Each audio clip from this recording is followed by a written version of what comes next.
आज गोमातेच्या संदर्भात राज्य सरकारने चांगला निर्णय घेतला आणि आज इथं तुम्हाला काय देखील या ठिकाणी मिळाले. मी अतिशय आनंदी आहे, कारण आमचा जो देशी गोवंश आहे खऱ्या अर्थानं शेतकऱ्यांचा जर कोणी त्या ठिकाणी खऱ्या अर्थानं भाग्य बदलवू शकत असेल तर ती आमची देशी गोमाता बदलवू शकते.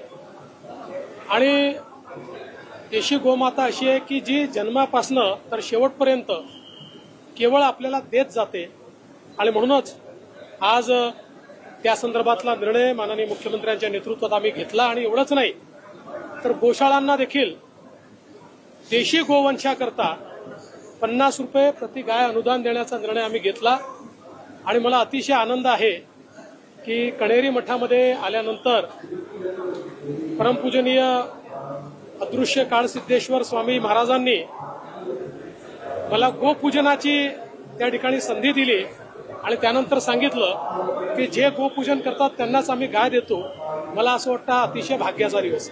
आज कॅबिनेट झाली, अत्यंत चांगले निर्णय आजच्या कॅबिनेटमध्ये घेतला. आज कॅबिनेटमध्ये अनेक महत्वाचे निर्णय घेण्यात आलेले आहेत.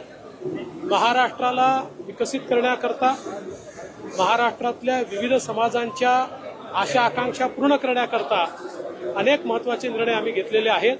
आणि हे निर्णय घेणारं सरकार आहे हे यातनं आपल्या लक्षात आलंच असेल. सर, पुढच्या लाडकी बहीण योजनेमुळे पुढच्या 2 महिन्यामध्ये पोलिसांचे, होमगार्डचे, विविध क्षेत्रातल्या कर्मचाऱ्यांची पगार होणार नाहीत अशी उन्हाळ चालू झाली.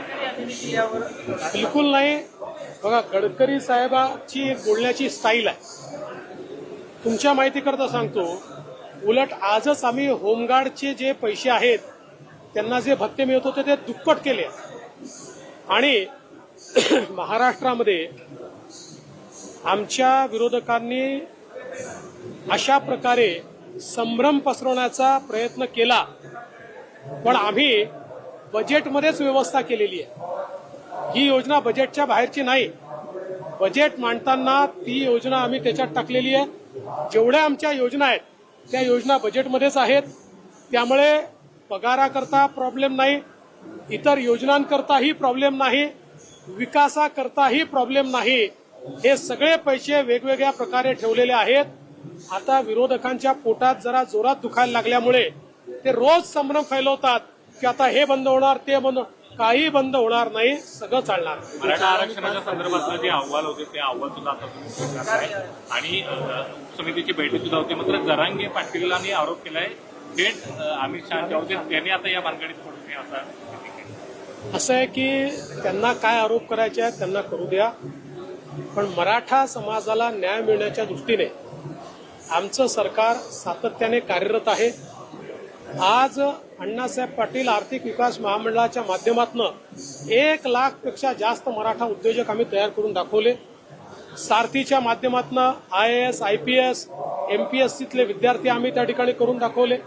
मुलांना त्या ठिकाणी शिक्षणाकरता हॉस्टेलच्या व्यवस्था असतील, जिथे हॉस्टेल मिळालं नाही त्या ठिकाणी भत्त्याच्या व्यवस्था असतील, हे सगळं आम्ही त्या ठिकाणी केलेलं आहे. आणि 10% आरक्षण देखील आम्ही दिलेलं आहे. आणि याच्या व्यतिरिक्त ज्यांचा कुणबी दाखला मिळतो त्यांना त्या ठिकाणी कुणबी म्हणून देखील आरक्षण हे आम्ही देतो आहोत. आज शिंदे समितीचा अहवाल आम्ही त्या ठिकाणी मान्य केलेला आहे. आणि